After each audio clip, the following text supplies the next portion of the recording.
It went down to the wire, and Seoul revealed just hours before GSOMIA was due to expire at midnight that it would postpone ending the pact on the condition that Tokyo lifts its trade restrictions. I'm talking about the military intelligence agreement between South Korea and Japan, brokered by the United States, that's been such a sore point for all sides in recent months. Seoul announced in August it would not be renewing the 3-year-old pact. We've covered that extensively in previous videos, but the basic reason was summed up by South Korean President Moon Jae-in this week when he said it was contradictory for Japan to ask to share military information when it couldn't trust South Korea in the security realm. Moon's comments referred to Tokyo's justification for imposing trade curbs on key tech materials earlier this year, which appear to target some of South Korea's most important production lines.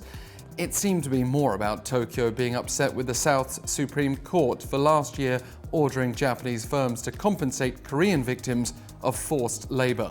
And while it will take time to repair the Japan relationship, the US situation is seen as far more urgent. Various pressing matters are tied up in the Seoul-Washington alliance. South Korea is having to wait to see whether the US can agree a denuclearization roadmap with North Korea.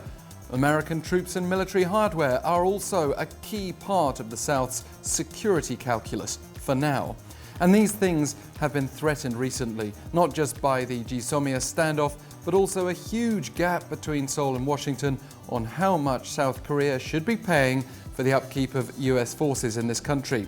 Negotiations broke down this week as the American side pulled out of a meeting in protest at Seoul's stance. South Korean Foreign Minister Kang Kyung-hwa said it was because of Seoul's strong logic. It's been widely reported that the US is demanding a 5-fold increase in South Korea's share, up to nearly $5 billion.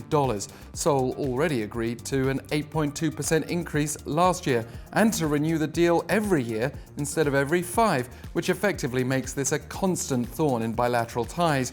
We also recall that South Korea paid around $10 billion to expand Camp Humphreys so that American troops could move to what is the largest US overseas military base in the world and was the 3rd largest importer of US-made weapons from 2008 to 2017. Still, it was reported this week that the US might retaliate with a 4,000 troop reduction. That has since been denied by the Pentagon, and Washington officials have continued to speak positively about the need for a strong South Korea alliance.